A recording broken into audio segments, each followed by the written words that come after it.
ఇందులో ఈరోజు నేను తీసుకున్నటువంటి ఇంపార్టెంట్ అండ్ ఇంట్రెస్టింగ్ టాపిక్ ఏంటంటే భారతదేశంలో సాఫ్ట్వేర్ అనేది ఈరోజు చాలామంది తల్లిదండ్రుల యొక్క ఛాయిస్గా అండ్ ఛాయిస్గా కనిపిస్తుంది.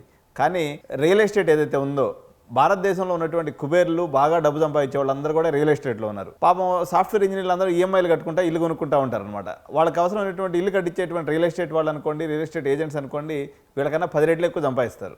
కానీ ఎవరు కూడా రియల్ ఎస్టేట్ని ఒక అడ్మిషన్గా లేకపోతే ఒక ఎడ్యుకేషన్గా చూడటం లేదు. ఎందుకు అనేది నా మనసులో ఉన్నటువంటి క్వశ్చన్ అనమాట. ఇంకొక ఇంపార్టెంట్ ఫ్యాక్టర్ ఏంటి అంటే ఇవి రెండు కూడా భారతదేశం యొక్క జీడిపికి ఈక్వల్గా కంట్రిబ్యూట్ చేస్తున్నాయి. అంటే అప్రాక్సిమేట్గా 7.6% ఆఫ్ ఎంటైర్ ఇండియన్ జీడిపిలో ఈ రెండు ఈక్వల్గా కంట్రిబ్యూట్ చేస్తున్నటువంటి పరిస్థితి ఉన్నప్పటికీ అందరూ కూడా సాఫ్ట్వేర్ చదువుతాం అంటున్నారు తప్ప ఎవరు రియల్ ఎస్టేట్ బ్రోకర్ అవుతాం లేకపోతే రియల్ ఎస్టేట్ మీడియేటర్ అవుతాం, నేను ఒక బిల్డర్ అవుతాననేటువంటి మాట మన విద్యార్థుల నోట కానీ తల్లిదండ్రుల మాట కానీ రావట్లేదు. ఎందుకు ఇలా ఏంటి అనేది ఒకసారి నా పరిశీలన చేసినప్పుడు నా పరిశీలనలో కొన్ని ఆసక్తికరమైనటువంటి విషయాలు బయటపడ్డాయి.